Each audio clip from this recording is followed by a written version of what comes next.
terperi.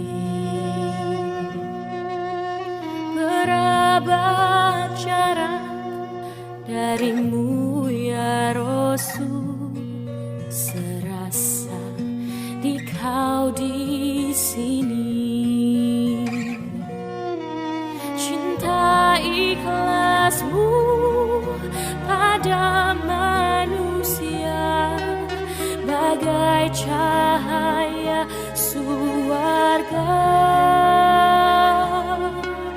Dapatkah kami membalas cintamu secara bersahaja? Rindu kami padamu ya Rasul, rindu tiada terperi. Berapa jarak darimu ya Rasul, serasa di kau di sini.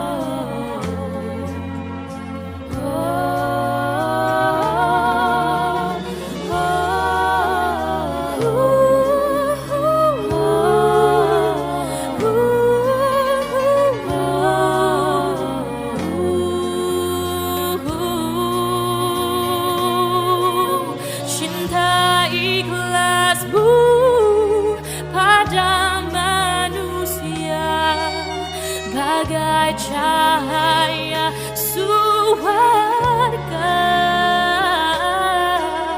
dapatkah kami membalas cintamu secara bersahaja?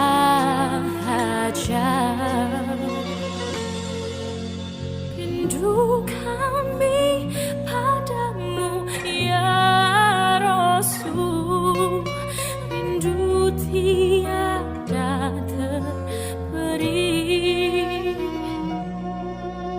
Berapa jarak darimu ya Rasul, serasa di kau di sini, serasa di kau di sini.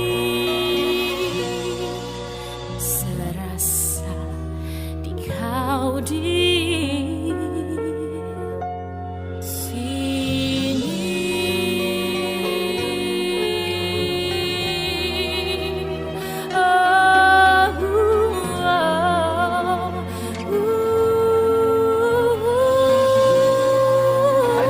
Innal hamdalillah nahmaduhu wa nasta'inuhu wa nastaghfiruh wa na'udzu billahi min shururi anfusina wa min sayyiati a'malina. May yahdihillahu fala mudilla lahu wa may yudlil fala hadiya lahu. Asyhadu an la ilaha illallah wahdahu la syarika lahu wa asyhadu anna Muhammadan abduhu wa rasuluh alladzi la nabiyya ba'dahu, amma ba'd. Allah Ta'ala fil Qur'anil Karim, a'udzu billahi minasyaitonir rajim. Wa idza quri'al Qur'an fastami'u lahu wa ansitu la'allakum turhamun.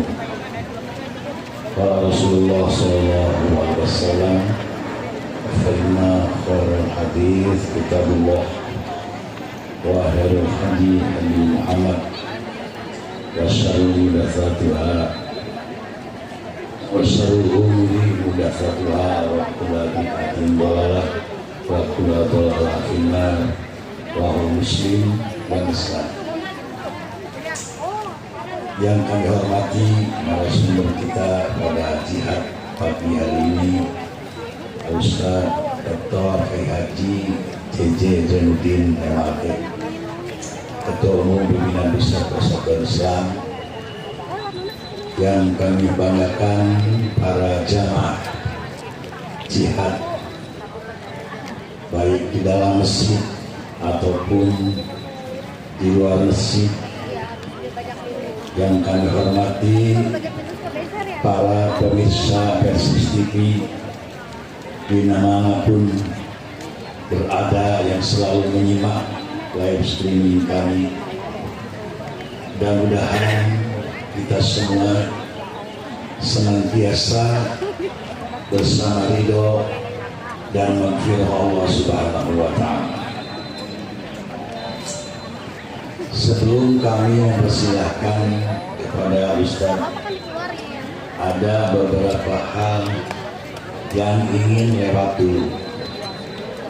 Informasi-informasi jamiah dan informasi yang lainnya. Yang pertama, kami selalu mengingatkan kepada para jamaah untuk mengikuti pengajian ini dengan penuh hikmat dan kekhusyuan. Oleh karena itu, kepada wabil khusus para pedagang, kami mohon bantuannya untuk menjaga ketertiban, kelancaran, keberlangsungan pengajian ini.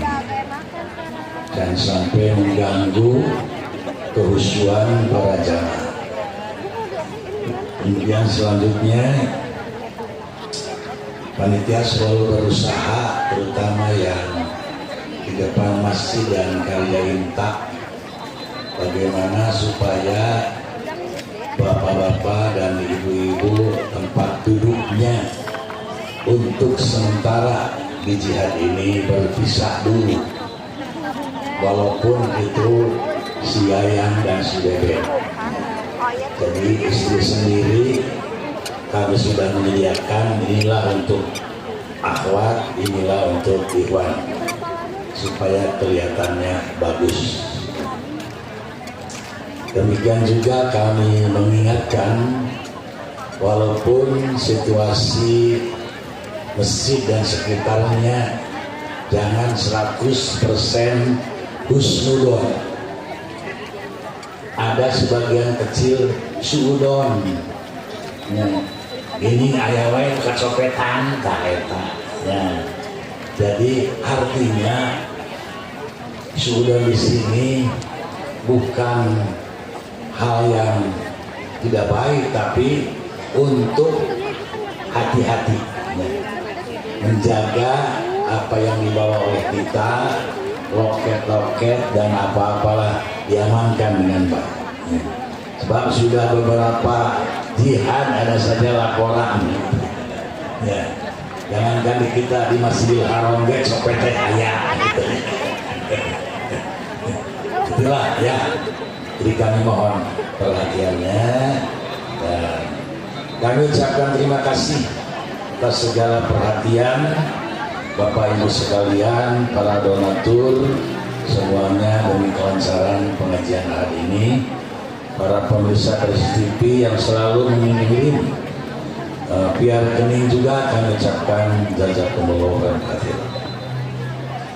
Yang selanjutnya dari travel kita yaitu Karya Intak, kami sampaikan tentang jadwal keberangkatan umroh dan haji khusus 1447 dia. Keberangkatan umroh reguler 9 hari tanggal 7 Februari 26, alhamdulillah jamaahna full 1 bis 40 orang.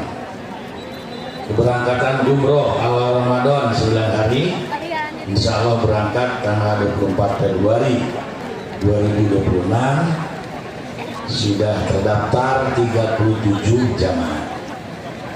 Berangkatan umroh reguler Syawal 9 hari tanggal 31 Maret 2026, alhamdulillah sudah 48 jamaah. Keberangkatan haji khusus Karya Inta 23 hari. Insya Allah tanggal 13 Mei 2026 34 sana.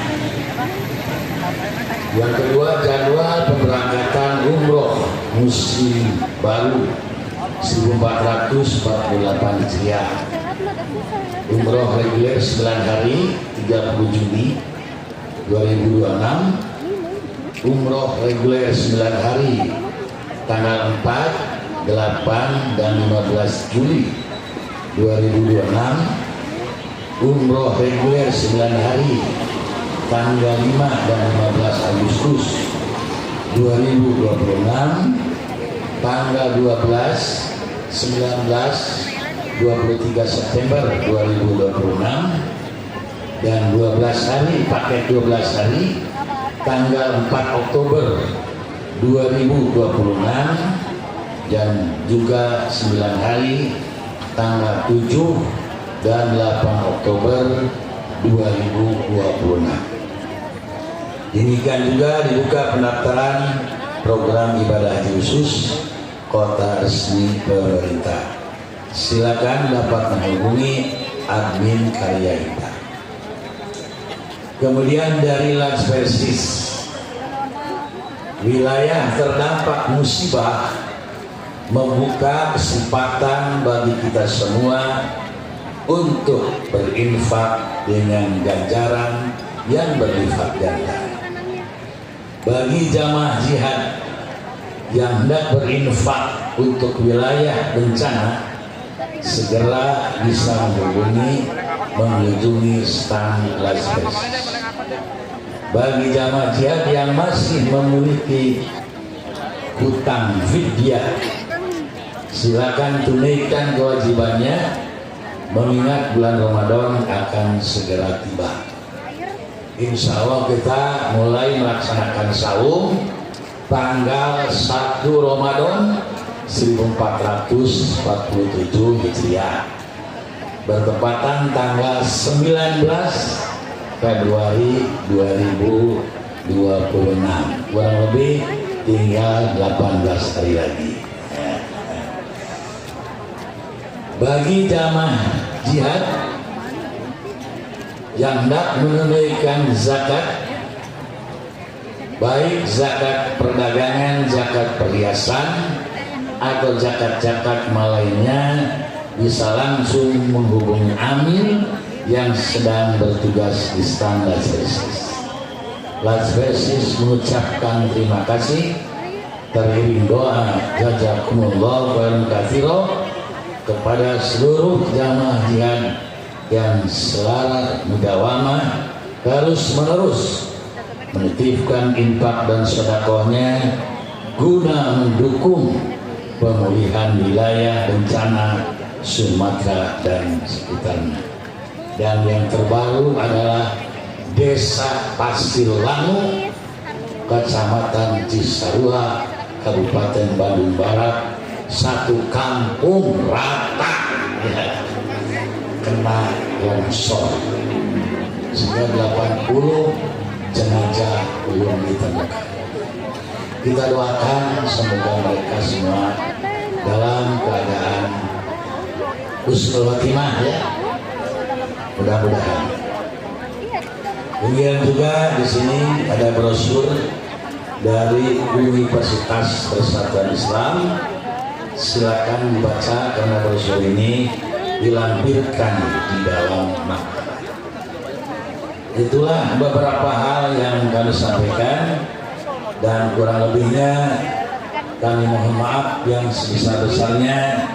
Baik pelayanan kami di dalam pelaksanaan jihad ini, kami menyadari banyak kekurangan-kekurangan, dan terima kasih atas masukan-masukan, kritik-kritik dan saran-saran dari jamaah jihad kepada kami. Mudah-mudahan ini dalam rangka penyempurnaan pelaksanaan kegiatan ini. Yang selanjutnya kami persilakan kepada Ustaz untuk menyampaikan tausiahnya kepada kita semua. Alhamdulillahilladzi arsala rasulahu bil huda wa dinil haqq liyudhhirahu 'ala dini kullihi wa kafa billahi syahida wa asyhadu an la ilaha illallah wahdahu la syarikalah wa asyhadu anna Muhammadan 'abduhu wa rasuluhu alladzi la nabiyya ba'da. Amma ba'du.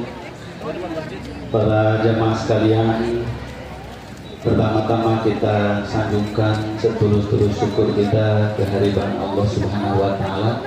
Alhamdulillah di pagi hari ini kita diberikan nikmat kesehatan, keafiatan, dan juga diberikan kepada kita nikmat cuaca yang cerah. Biasanya beberapa hari di pagi hari ini sudah gerimis bahkan hujan.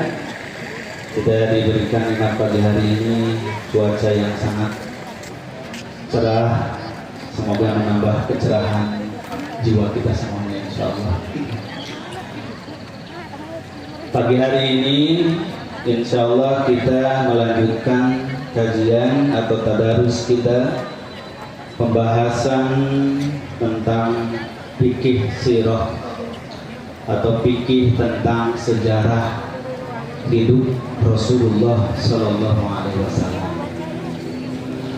yang mana kita mengambil tema pembahasan kedua ini adalah berkaitan dengan hikmah dan rahasia dipilihnya kota Mekah sebagai tempat kelahiran Islam. Jadi Allah Subhanahu wa taala tentu saja menetapkan segala sesuatu itu berdasarkan ilmu dan hikmahnya. Segala pengetahuan dan segala kebijaksanaan. Tidak ada satupun yang terjadi di muka bumi yang kebetulan. Jadi tidak bisa dikatakan kebetulan lahir di Mekah.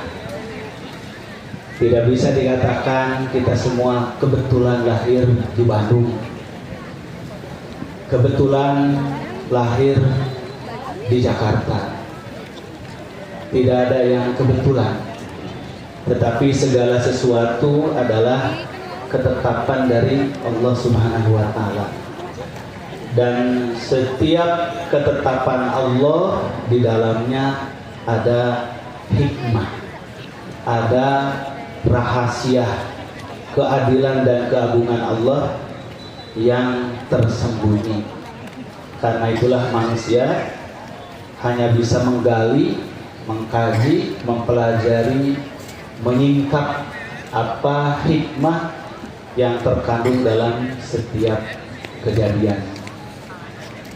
Maka demikian pula ketika Allah Subhanahu wa taala memilih kota Mekah sebagai tempat kelahiran agama Islam dan kelahiran Nabi Muhammad SAW sebagai Rasul terakhir. Maka para ulama di sepanjang sejarah Islam dengan mengkaji ayat-ayat Al-Quran, meneliti hadis-hadis Nabi SAW, kemudian mempelajari letak geografis, mempelajari sejarah, lalu ditetapkan atau disimpulkan beberapa hikmah yang terkandung dari dipilihnya kota Mekah tersebut. Apa rahasianya? Apa hikmahnya? Kenapa Nabi Muhammad tidak diturunkan di Indonesia saja? Sehingga nenek moyang kita dulu jadi para sahabat, kita jadi para tabi'in. Nah, rupanya Allah Subhanahu wa taala menetapkan itu ada hikmah yang jauh lebih besar, lebih penting dari sekedar apa yang kita harapkan atau kita bayangkan. Nah, maka di antara hikmah-hikmah tersebut, pertama, Bapak Ibu sekalian, karena kedudukan kota Makkah sebagai kota yang dimuliakan Allah, melebihi kota-kota yang lain, melebihi tempat-tempat yang lain. Nah, itulah namanya rahasia pemilihan tempat yang dimuliakan Allah. Itu juga ada bahasan kajiannya tersendiri. Wa rabbuka yakhluqu ma yasha wa yakhtar, firman Allah. Dan Allah menciptakan apa saja yang Dia kehendaki, lalu Allah memilih dari yang dikehendakinya itu yang diistimewakan. Nah, itu ada rahasianya. Maka Allah firmankan di dalam Al-Qur'an, A'udzu billahi minasyaitonir rajim. Bismillahirrahmanirrahim. La uqsimu bihadzal balad wa anta hillum bihadzal balad. La, tidak sama sekali. Uqsimu, aku bersumpah bihadzal balad, dengan negeri ini. Nah, para mufassir mengartikan la di sini bukan meniadakan, tapi la bantahan. Artinya membantah orang-orang yang beranggapan kenapa yang dipilih jadi kota kelahiran Islam itu Mekah, kan kota terbelakang. Kenapa bukan Romawi? Kenapa bukan Persia? Kenapa bukan India? Bukan Cina? Bukan Jakarta? Kalau Jakarta apalagi masih terbelakang.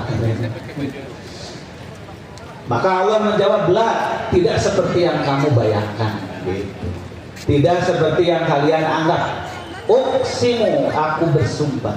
Nah, makanya la-nya biasanya tidak diterjemahkan oleh para mufassir. Disebutlah namanya la zaidah, la tambahan. Karena kalau diartikan nanti salah paham. La uqsimu, aku tidak bersumpah. Gitu. Padahal la-nya itu membantah anggapan orang-orang. Tidak seperti yang kamu anggap, kamu pikirkan. Uqsimu, justru aku bersumpah bihadzal balad, dengan negeri ini. Nah, itu Mekah. Jadi hanya Allah yang boleh bersumpah dengan makhluknya. Kalau kita boleh nggak bersumpah dengan makhluk? Tidak boleh. Karena sumpah ini bagian daripada janji meminta kesaksian kepada sesuatu. Maka kalau kita berjanji meminta kesaksian pada sesuatu selain Allah, bisa jatuh kepada syirik. Imma syirik kecil atau syirik besar. Umpamanya aku bersumpah seorang dengan kota Bandung ini, boleh nggak? Nggak boleh. Aku bersumpah demi bulan, demi matahari, boleh tidak? Tidak boleh. Sabda Rasulullah, man aqsama bi ghairillah atau man halafa bi ghairi ismillah faqad asyraka. Siapa yang bersumpah, berjanji bukan dengan nama Allah, ia jatuh kepada kesyirikan. Nah, itu tidak boleh. Kenapa? Nah, itu nanti dibahas di bagian akidah. Kenapa bersumpah jadi jatuh pada syirik? Karena sumpah ini penyandaran kesaksian kepada perkara yang gaib. Maka kalau kita menyandarkan kesaksian kepada yang gaib selain Allah, berarti kita menganggap ada yang maha menyaksikan selain Allah. Nah, itu tidak boleh.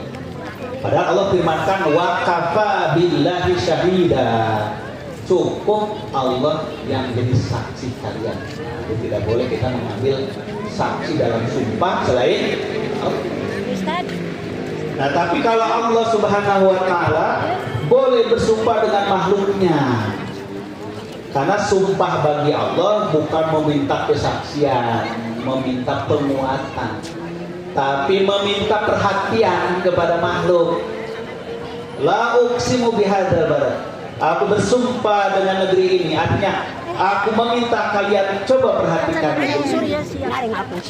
apa keagungan di dalamnya, apa keagungan yang ada di dalamnya. Nah, itu sebabnya Allah banyak dalam Al-Quran bersumpah. Bersumpah itu bisa menggunakan kalimat uqsimu, bersumpah. Bisa menggunakan halaktu, bersumpah juga. Bisa menggunakan waw qasam, wallahi. Bisa dengan bi qasam, billahi. Bisa dengan tak qasam, tallahi. Jadi ada beberapa lafaz untuk menunjukkan sumpah. Tapi yang paling umum biasanya apa? Wallah, demi Allah, demi Allah. Artinya kalau orang mengatakan demi Allah, artinya masa aku berbohong, masa aku tidak jujur, padahal di antara kita ada saksi itu Allah. Maka kalau orang mengatakan wallahi, demi Allah, artinya dia mengatakan sesuatu dengan menyandarkan kesaksian kepada Allah. Maka kalau dia berbohong, besar sekali dosanya. Maka kita wajib husnudzon kalau orang mengatakan wallahi. Nah, tapi kalau Allah berfirman wadduha, demi waktu duha, wal laili idza saja, demi waktu malam ketika telah berselimut kegelapan. Wasyamsi wadduhaha, demi matahari dan demi cahaya yang terang waktu duha.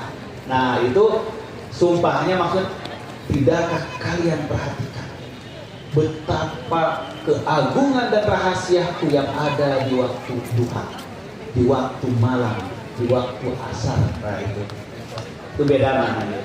Maka Allah mengatakan la uqsimu bihadzal balad, aku bersumpah dengan negeri ini. Artinya tidak seperti yang kalian anggap, kalian pahami.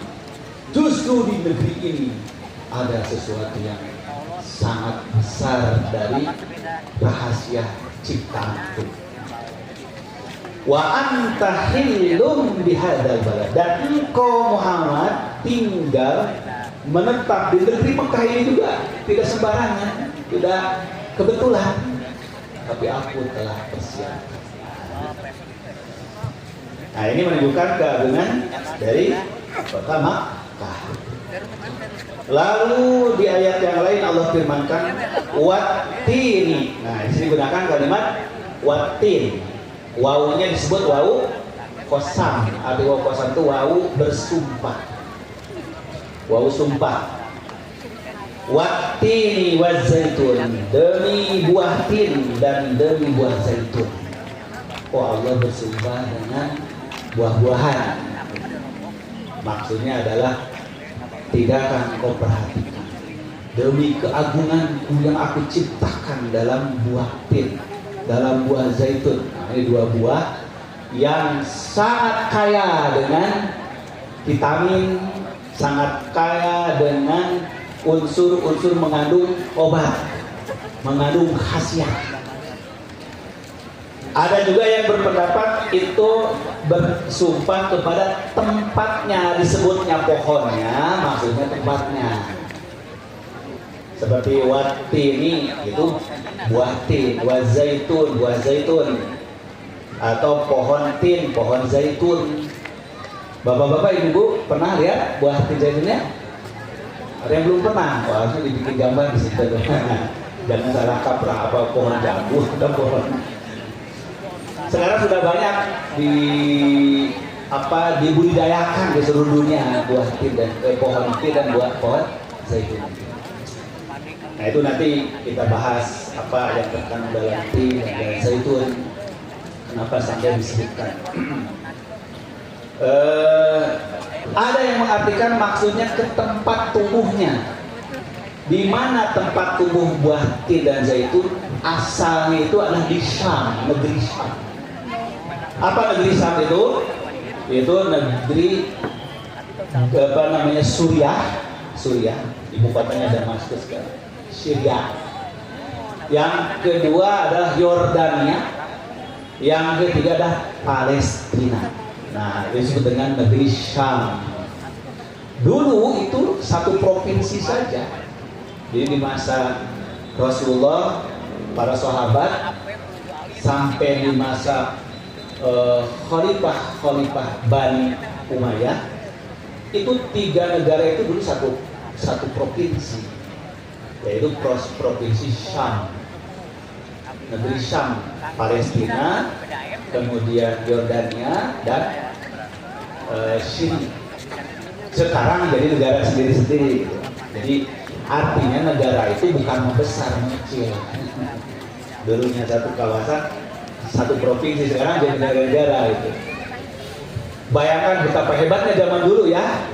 Belum ada teknologi transportasi, belum ada kapal, belum ada pesawat, belum ada kereta, belum ada mobil, hanya ada kuda, onta. Tapi mereka bisa mengontrol 3 negara besar di satu provinsi. Satu gubernur saja menguasai, dahsyat mereka berarti. Kemampuan manajemennya, leadershipnya berarti hebat. Sekarang saja orang satu negara pengennya pecah-pecah. Padahal sekarang sudah canggih.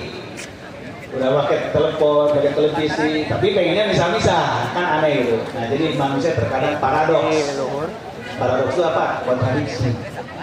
Zaman dahulu yang masih susah transportasi, satu kawasan besar bisa hanya satu provinsi.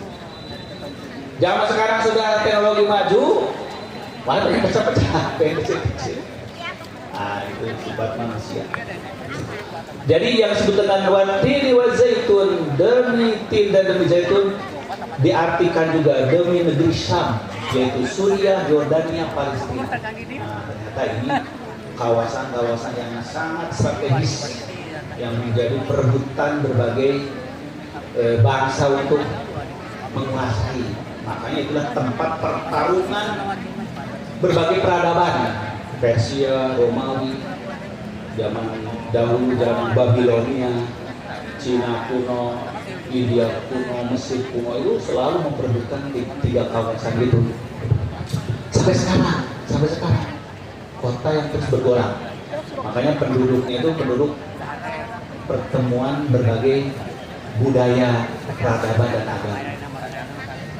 Lalu Allah firmankan wa turisinin, dan demi bukit Tursina, gunung Tursina, sekarang terkenal dengan gunung Sinai. Sinai ini sekarang jadi masuk wilayah Mesir, perbatasan dengan Palestina.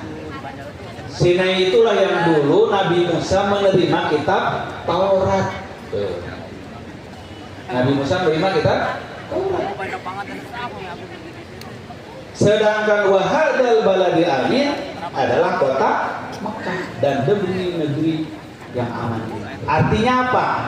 Allah Subhanahu wa taala menerangkan 3 kawasan yang sangat penting dan bersejarah, memiliki nilai religius, nilai agama yang besar terhadap kehidupan manusia, yaitu Syam, di dalamnya ada Palestina, kemudian Suriah dan Yordan. Disitulah tempat kawasan lahirnya Nabi Isa menerima Injil, di Bukit Galilea, itulah di Palestina.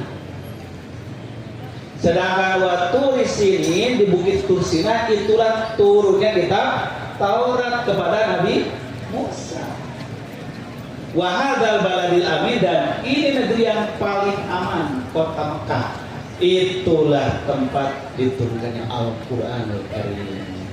Nah, itu mulai kelihatan bukan kan hubungannya. Kenapa Allah pilihkan kota Mekah itu? Allah siapkan dulu Syam, kemudian Tursina, dan barulah terakhir kota Mekah sebagai mahbatul wahyi, tempat penurunan wahyu ilahi. Yang kedua, Bapak sekalian, Allah Subhanahu wa taala memilih kota Makkah ini. Di kota Makkah itu Allah telah siapkan ada rumah ibadah yang pertama kali dibangun di dunia. Jadi dahulu Allah syariatkan agama Islam sejak zaman Nabi Adam alaihissalam. Itu mereka tidak diwajibkan, boleh di rumah, boleh di tempat tertentu, bentuknya apa saja. Maka ketika Allah Subhanahu wa taala hendak menurunkan Islam sebagai syariat terakhir kepada umat manusia, Allah Subhanahu wa taala telah memulainya dari Nabi Ibrahim agar membuat fondasi cikal bakal dijadikannya rumah ibadah pertama di dunia, itulah Ka'bah. Maka Allah firmankan, inna awwala baitin wudi'a lin-nasi lalladzi bi Bakkah mubarakan wa hudan lil alamin. Sesungguhnya rumah ibadah pertama yang dibangun untuk manusia adalah yang ada di kota Mekah yang diberkahi ini. Jadi Allah tegaskan rumah ibadah yang resmi didirikan oleh manusia sebagai simbol tempat berkumpulnya manusia untuk beribadah kepada Roh mereka, kepada Tuhan mereka yang Maha Esa, yaitu adalah kota Mekah, yaitu melalui pembangunan Ka'bah.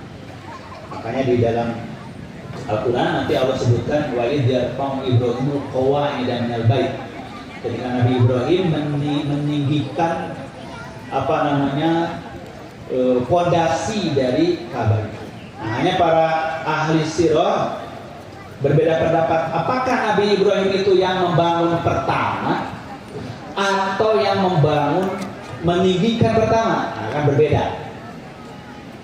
Kalau membangun sejak pertama berarti sejak fondasinya oleh Nabi Ibrahim.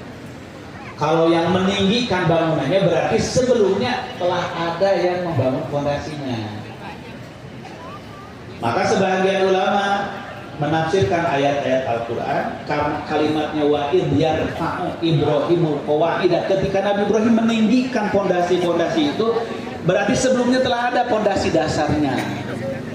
Nah, siapa yang membangun? Kata para mufasir, itu adalah Nabi Adam sendiri telah meletakkan nanti di sini fondasi bangunan rumah ibadah pertama. Nabi Ibrahim hanya meninggikan. Nah, itu sebagaimana juga tergambar dalam doa Nabi Ibrahim ketika beliau meletakkan istrinya Siti Hajar dan Ismail. Maka ketika Nabi Ibrahim meletakkan putranya dan istrinya, beliau berdoa kepada Allah, Rabbana inni askantu min dzurriyyati biwadin ghairi dzi zar'in inda baitikal muharram. Wahai Rabb kami, sesungguhnya aku telah mengasingkan keluargamu di tempat yang sangat sulit, di lembah yang sepi. Tidak ada seorang pun manusia, bahkan tidak ada sepotong pun pepohonan di sisi rumahmu yang suci. Nah, padahal rumah ada itu Ka'bahnya. Nah, berarti walaupun belum dibangun, telah ada di situ marketnya itu bapak cikal bakalnya gambarnya di situ. Nah, itulah perbedaan pandangan para mufasir. Nampaknya ini penafsiran pendekatan yang lebih tepat dari isyarat-isyarat Al-Quran. Maka Allah berikan, maka Allah akan menyempurnakan kehendaknya dengan telah meletakkan titik koordinat, kalau sekarang itu begitu, telah meletakkan titik lokasi bahwa nanti akan dibangun di situ adalah rumah ibadah yang paling suci di dunia, yaitu kota Makkah. Beribu-ribu nabi diutus, beribu-ribu rasul diutus, maka semuanya belum melaksanakan itu karena belum Allah izinkan. Barulah Allah izinkan Nabi Muhammad SAW. Kemudian yang ketiga, Bapak-Ibu sekalian, ini Allah pilihkan kota Makkah sebagai bentuk pengabulan doa para nabi terdahulu, yaitu Nabi Ibrahim dan Nabi Ismail alaihissalam. Ketika mereka berdua diperintahkan Allah untuk mulai membangun Ka'bah, itu wujud bangunan, bukan hanya fondasi. Wa idh qala Ibrahim rabbi ij'al hadza baladan amina warzuq ahlahu minas thamarati man amana minhum billahi wal yawmil akhir qala wa man kafara fa umatti'uhu qalilan summa adtaruhu ila 'adzabin nar wa bi'sal masir. Dan ingatlah ketika Nabi Ibrahim berdoa, wahai Rabbmu, jadikanlah negeri ini negeri yang aman sentosa. Berikanlah kepada penduduknya rizki dan berbagai macam buah-buahan. Penduduknya yang beriman, di antara mereka kepada Allah dan hari akhirat. Maka doa Nabi Ibrahim ini ada dua, Bapak sekalian. Satu, memohon kepada Allah jadikan negeri ini negeri yang aman sentosa. Aman itu adalah kebutuhan hidup manusia. Yang dengan aman, damai, manusia tentram untuk melakukan apa saja, termasuk ibadah. Yang dalam Islam wajib menjaga keamanan kedamaian. Karena kebaikan, kesalehan sulit dilaksanakan kalau tidak aman, tidak damai. Nah, maka keamanan ini yang pertama dimohon oleh Nabi Ibrahim. Dengan aman sentosa penduduk negeri bisa belajar dengan tenang, bisa berniaga dengan tenang, bisa bekerja dengan tenang. Maka lahirlah ilmu, lahirlah ekonomi, lahirlah peradaban. Nah, itu rahasianya aman. Maka orang-orang yang benci kepada agama Allah, musuh-musuh Islam, selalu mencari cara bagaimana supaya tidak aman negeri Islam. Ini yang kita paham. Kalau ingin menghancurkan suatu negeri, buatlah penduduknya jadi tenang. Dengan kacau, dengan konflik, apalagi perang, kapan bisa belajar? Kapan bisa bekerja? Kapan bisa beramal soleh? Kapan bisa menegakkan ibadah yang baik? Nah, maka Allah berulang kali dalam Quran menunjukkan tentang pentingnya aman, dan itu menjadi doa seorang Rasulullah. Padahal waktu itu Mekahnya aja belum jadi kampung, baru-baru di kota. Jadi kampung pun belum, karena belum ada penduduk. Tapi telah berdoa, Robin al-Hada baladan. Artinya seorang pemimpin yang visioner, punya pandangan ke depan. Sekarang ini tempat muhara-hara, tempat jibuan anak, tempat kuntilanak.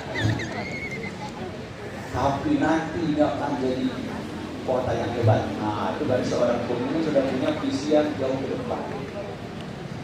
Sudah minta doa jadikan negeri ini, padahal belum ada kampung aja belum ada, doanya bisa jadi negeri. Ini berarti doa jangka panjang, visioner, jadikanlah negeri ini yang aman. Lalu yang kedua, warzuq ahlahu minas samarat. Ya Allah, berilah penduduk ini dengan ketahanan pangan. Nah, kalau sekarang itu ketahanan pangan, buah-buahan, karena makanan pokok itu dari buah-buahan. Nasi, buah-buahan bukan? Buah-buahan itu dari apa? Padi. Kemudian roti dari buah-buahan bukan? Buah-buahan dari gandum, dari gandum. Jadi pangan manusia itu semuanya dari buah-buahan.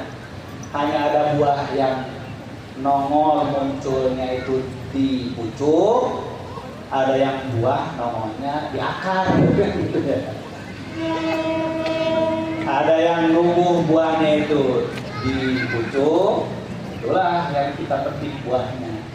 Ada yang numbuh buahnya ke bawah, di akar. Itu apa namanya? Bebetian.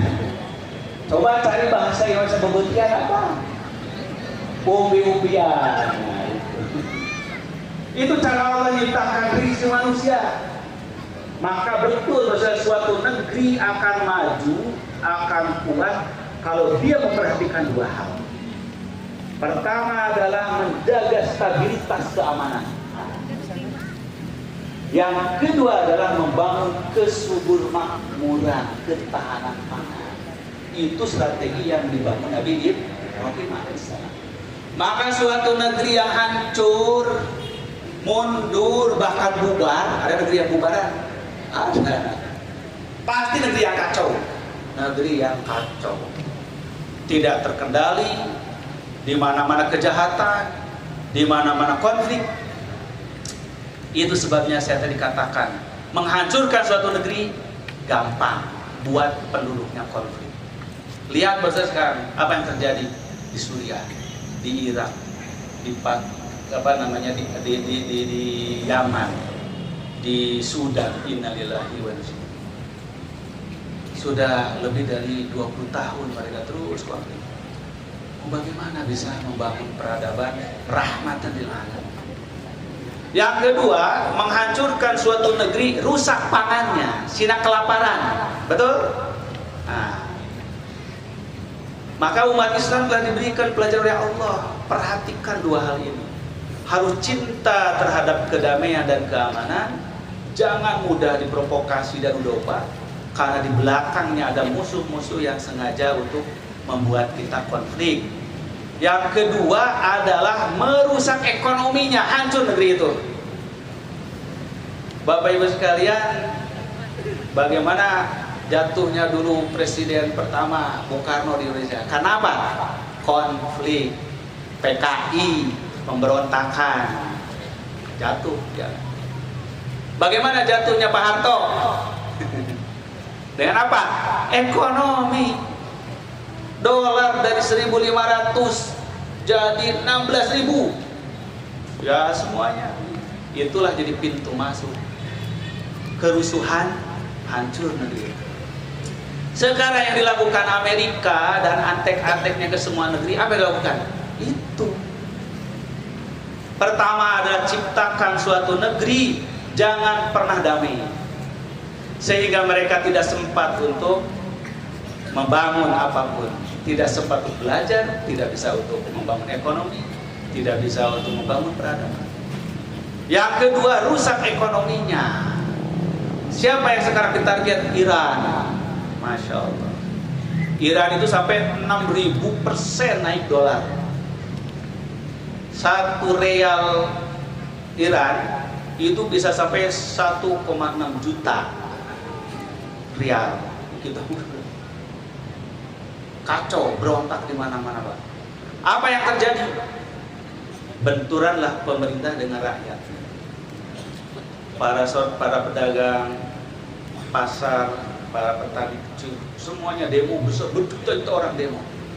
Tapi Iran ini negara otoriter karena atas nama hujjatullah, hujahnya Allah, ayatullah, kaumullah, boleh memfatwakan membunuh siapapun. Makanya dibantailah itu para pemberontak. Menurut laporan resmi 2.000 orang demonstran ditembakin.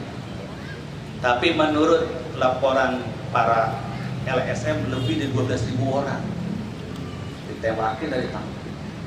Coba Bapak sekalian, kalau di Indonesia ada demonstrasi ditembak, jangankan 2.000 orang, 20 orang ditembak, jatuh tuh presiden, betul? Nah, makanya jangan kita menganggap sepele masalah keamanan, masalah ekonomi. Ini banyaknya negeri-negeri muslim yang kecolongan dari rekayasa negara-negara kafir, Amerika dan komunis, dipecah belah. Maka negeri muslim ada yang pro ke timur, sosialis komunis, ada yang pro ke barat, kapitalis. Diadu domba lah dengan tetangganya. Indonesia dengan bimbingan para ulama tegas mengatakan la syarqiyah wala gharbiyah.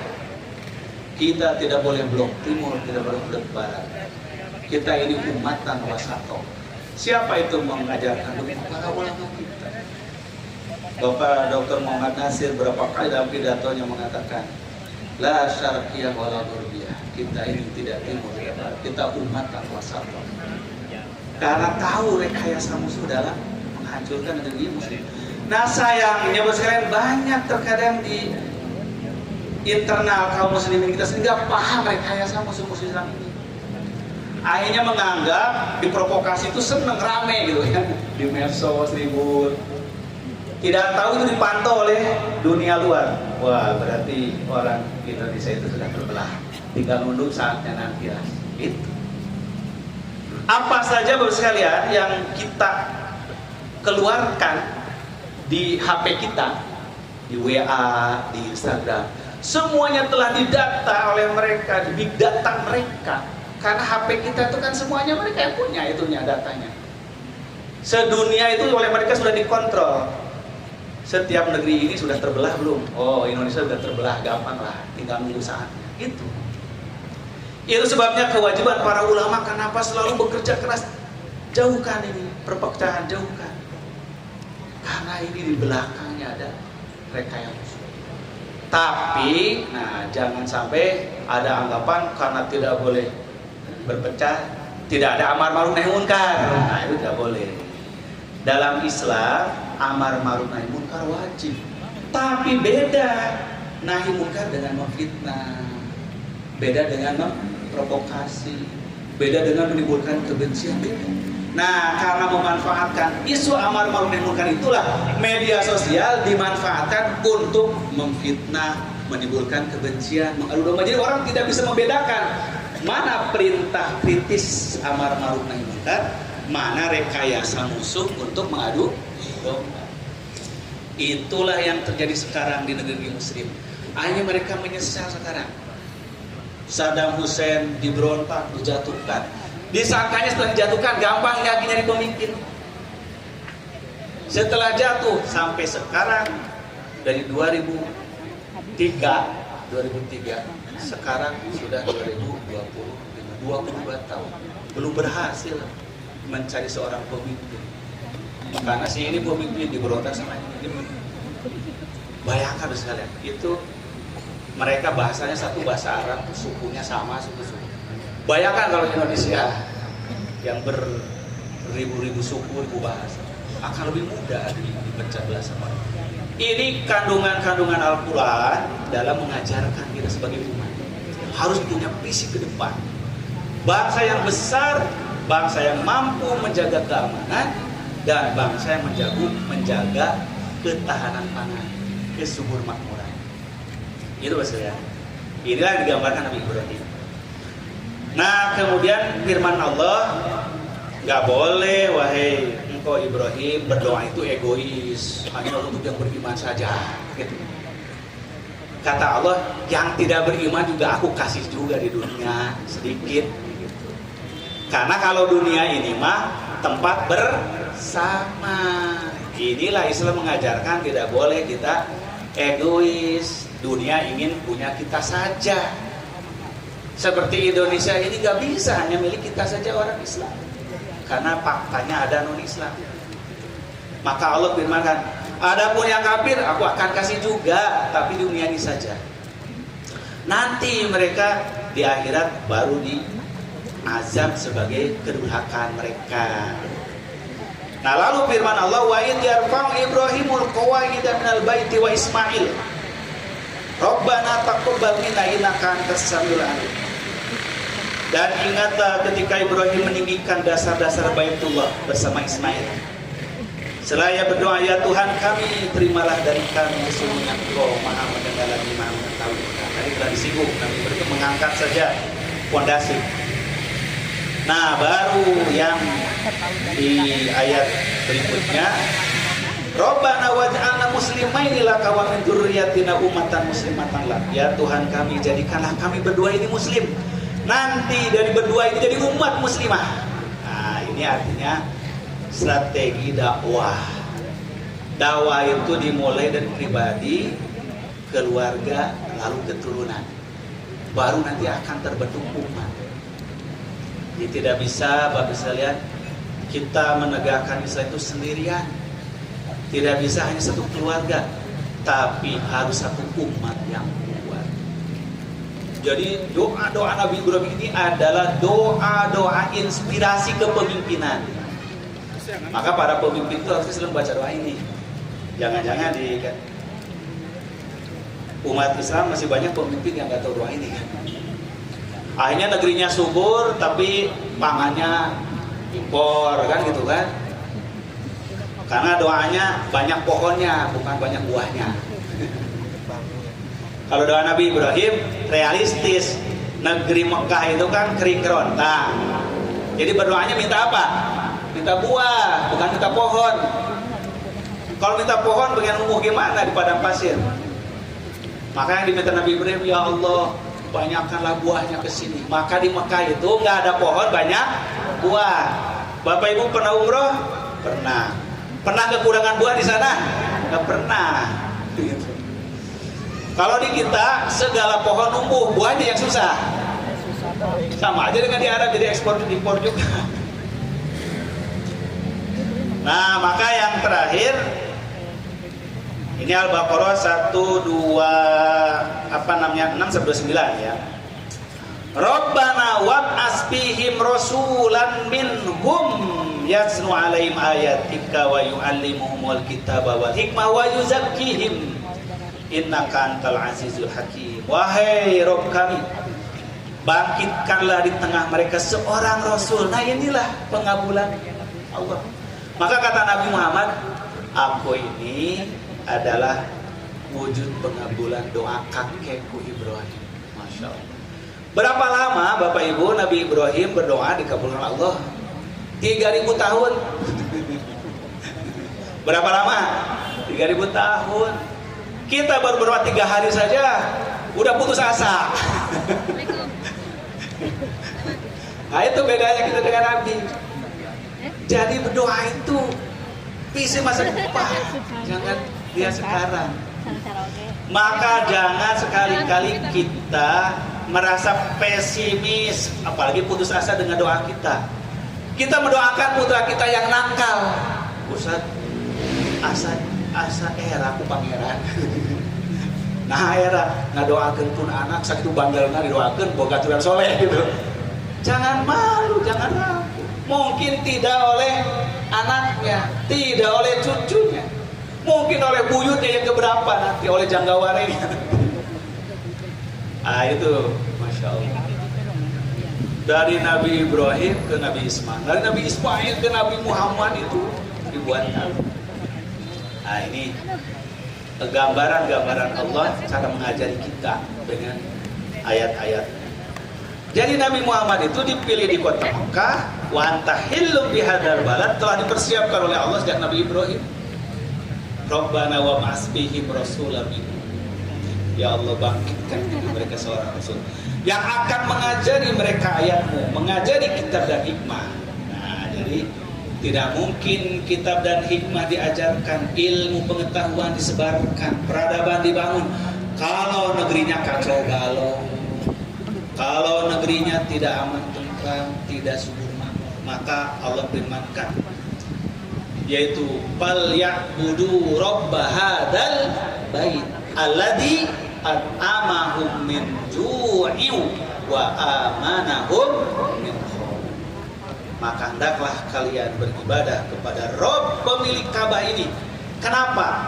Dia yang telah memberikan rasa aman kepada kalian dari ketakutan dan telah memberi kecukupan pangan kalian dari kelaparan.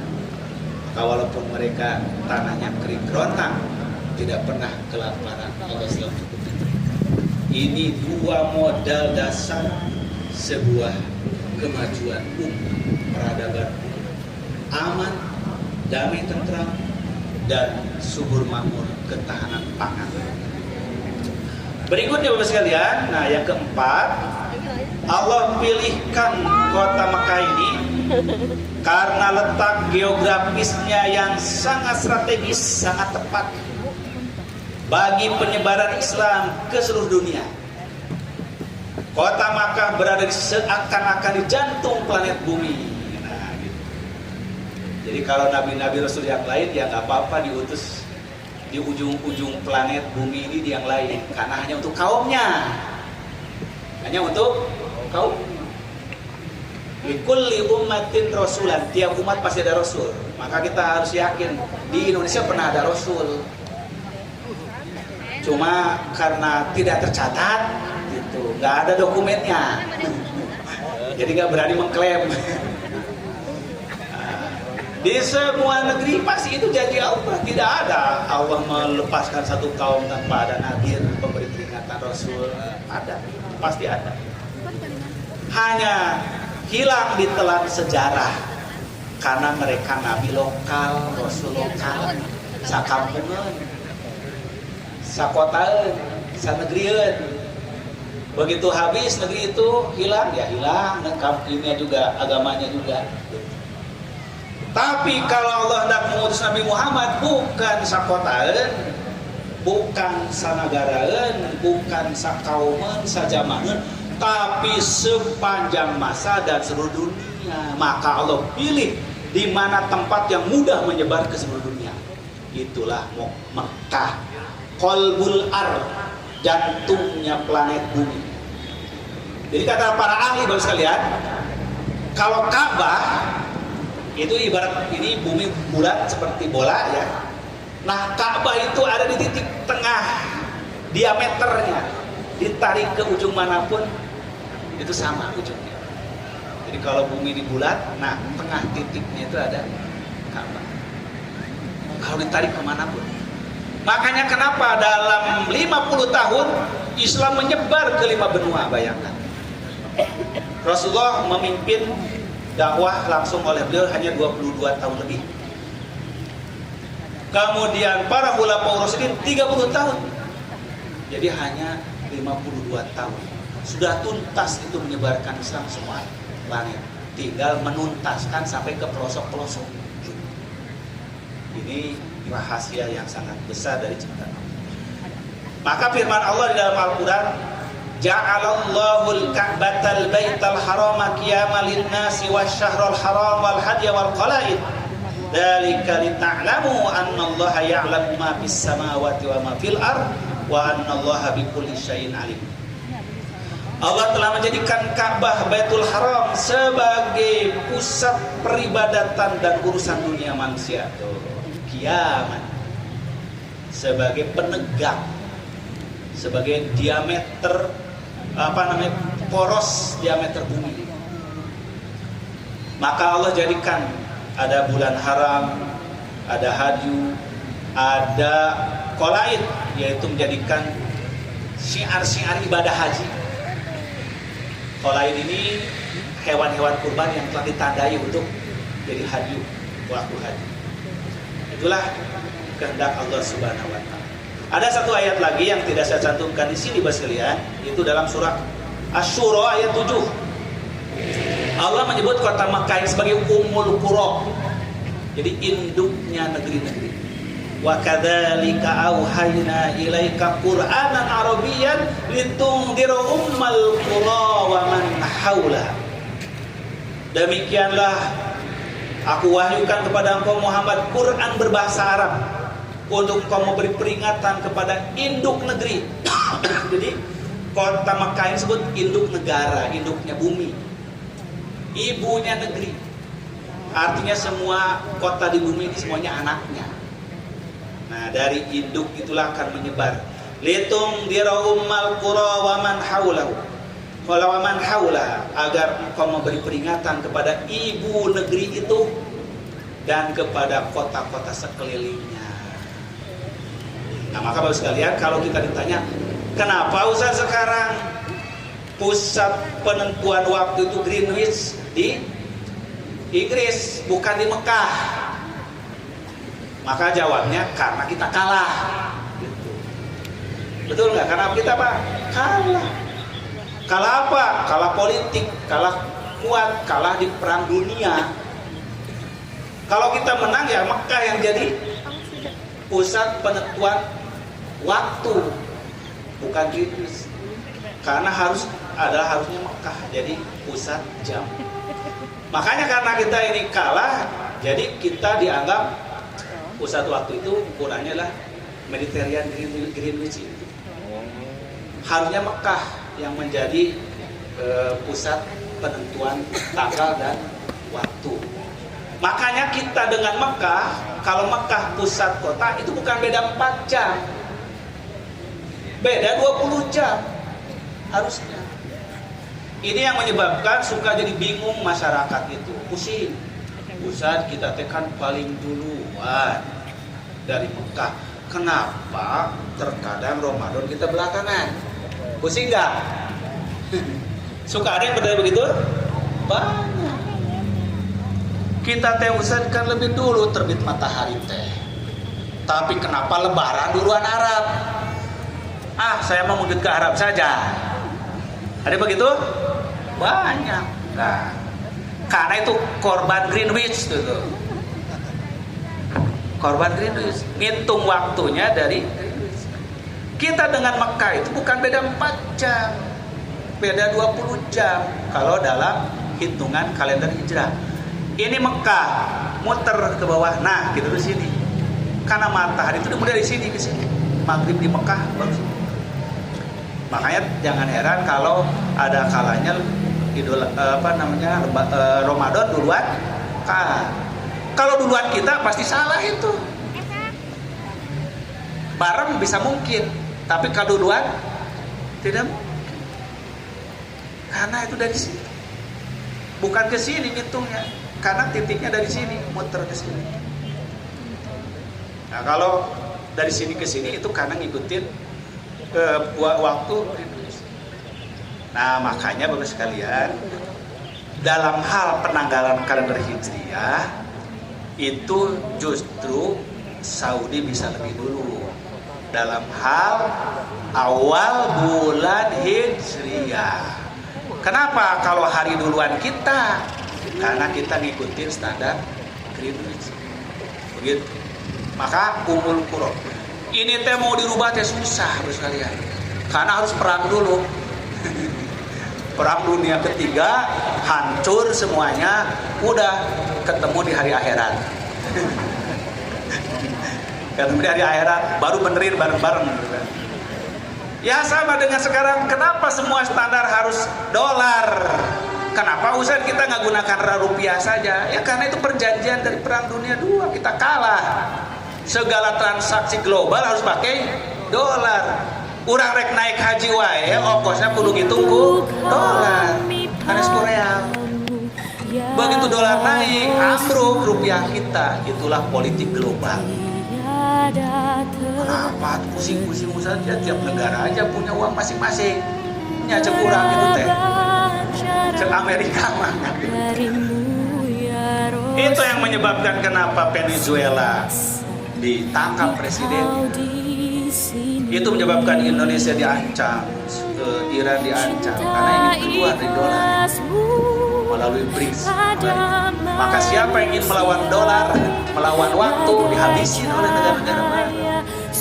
Inilah perang peradaban terbesar sekarang ini. Maka umat Islam harus kuat. Sekarang mau kuat gimana? Berantem dulu. Itulah modal kekuatan musuh. Lemahkan lawan. Kita nggak menyadari itu terus dari muslim. Maka selama kita belum kuat dengan bersatu, belum makmur ekonomi, belum misalnya Allah. Nah, baru kita lanjut ke yang 6. Ini kita cepat aja misalnya ada waktunya. Kota Mekah merupakan tempat manasik ibadah haji yang dirukun Islam yang kelima. Jadi gak bisa kita memilih kota lain untuk haji. Wah, Mekah udah kepadatan Ustaz. Pindah aja sebagian ke Monas atau ke Monju, Monumen Juang Bandung, Jawa Barat. Gak bakal bisa, dan gak bakal ada yang merasa benar tuh. Ibadah gak bisa main-main. Allah pilihkan.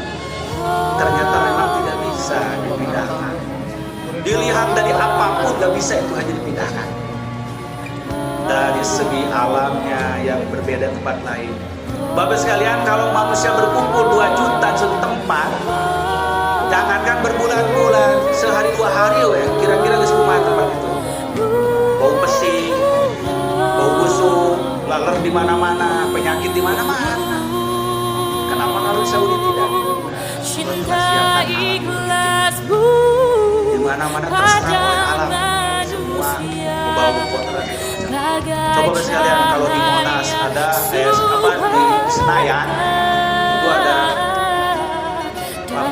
ada final bola gitu, Liga Indonesia, finalnya di Senayan. Cuma kepake berapa jam setelah itu berantakan. Padahal cuma 70 sampai 100 ribu orang. Gimana kalau 1 juta 2 juta? Tidak bisa. Kalau pilih, memang bukan hanya masalah syariatnya, tapi alamnya Allah telah tetapkan. Nah, yang terakhir Bapak sekalian, Allah telah pilih kota Mekah ini. Bahasa Arab Mekah ini, bahasa Arab Quraisy, merupakan bahasa yang paling fasih, paling indah, kaya makna, sehingga tepat jadi bahasa wahyu Quran sebagai kitab suci terakhir yang abadi. Subhanallah, Masya Allah, Tabarakallah. Jadi di dunia ini Bapak sekalian ada 7.000 bahasa. Kalau nggak percaya silahkan hitung sendiri. Katanya, saya juga katanya Kata para ahli bahasa ada 7.000 bahasa di dunia ini. 700 bahasanya ada di Indonesia. Bayangkan. Jadi Indonesia tuh 10%-nya ada di Indonesia bahasa itu. Saking banyaknya, bayangkan suku Indonesia itu. Kalau kita itu ke wilayah timur Indonesia Pak, satu kampung dengan kampung lainnya udah beda bahasanya. Itu saking kayanya bahasa orang Indonesia. Tapi tidak ada yang seindah, sepasif, sedalam maknanya, sepresisi maknanya selain bahasa Arab. Maka bahasa Arab itu bahasa yang terbukti beribu-ribu tahun tidak berubah. Kalau bangsa Indonesia orang Melayu, umpamanya 100 tahun lalu dibangkitkan sekarang ajak ngomong, pasti nggak bisa nyambung dengan kita. Udah beda. Apalagi 1000 tahun. Bahasa Eropa, bahasa Amerika udah hilang. Dulu bahasa itu terkumpul hanya 4 bahasa besar, yaitu bahasa Latin, bahasa Aramia, bahasa Ibrani, kemudian satu lagi bahasa apa ini? Nah, sebuah bahasa setelah hilang, bahasa aslinya telah pecah belah menjadi bahasa Inggris, bahasa Jerman, bahasa Italia aja menjadi Prancis, Jerman. Bahasa Inggris yang ribuan tahun beda dengan sekarang. Tapi bahasa Arab sejak turun Al-Quran sampai sekarang masih sama. Nah, ini keajaiban. Dan belum ada yang bisa menggantikan kedalaman bahasa. Sangat kompleks kandungannya itu. Nah, ini semua adalah bagian kecil saja dari rahasia-rahasia Allah memilih kota Mekah ini. Barangkali Bapak sekalian, karena waktu kita terbatas, saya juga harus siap-siap berangkat ke bandara. Doakan pagi ini saya berangkat ke Aceh, siang nanti saya harus menyampaikan ceramah kuliah subuh di Masjid Baitur Rahman, Banda Aceh besok subuh. Setelah itu akan melihat pembangunan Huntara, pembangunan rumah sementara bagi para penyintas korban di Aceh, di Sumatera Barat dan Sumatera Selatan. Ini semua adalah tiada lain sumbangan, sedekah, infak, zakat, wakaf dari Bapak Ibu sekalian. Saya menyampaikan ucapan jazakumullah wa ahsanal jaza. Semoga sedekah, zakat, wakaf sekalian diterima oleh Allah menjadi sedekatun jariyah yang menjadi investasi pahala kita yang mengalir hingga yaumil akhir nanti. Dan mohon doa semoga saudara-saudara kita di Aceh, kita akan meresmikan 3 pimpinan daerah baru di Aceh, di 3 kabupaten, ingin bergabung dengan Jamiah Persatuan Islam. Semoga menjadi salah satu dari amal jihad dakwah kita menyebarkan agama Islam, tuntunan Al-Quran dan Sunnah ini. Aku qouli hadza wa astaghfirullahi wa lakum. Wassalamualaikum warahmatullahi wabarakatuh. Kami padamu ya Rasul, rindu tiada terperi, berabad jarak darimu ya Rasul, serasa di kau di sini. Cinta ikhlasmu pada manusia bagai cahaya surga. Dapatkah kami membalas cintamu secara bersahaja?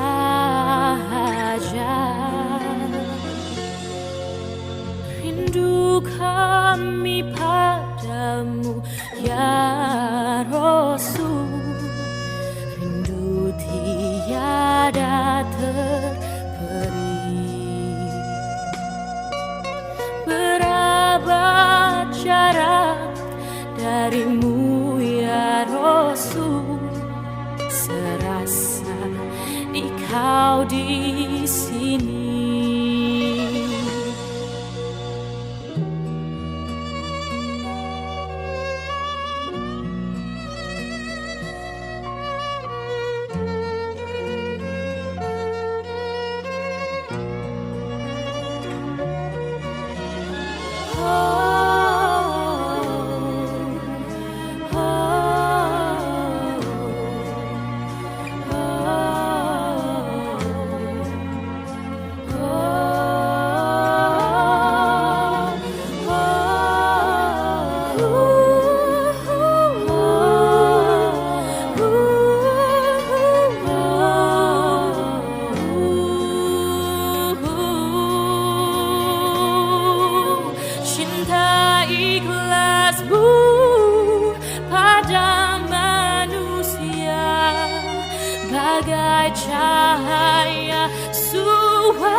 rindu kami padamu ya Rasul, rindu tiada terperi,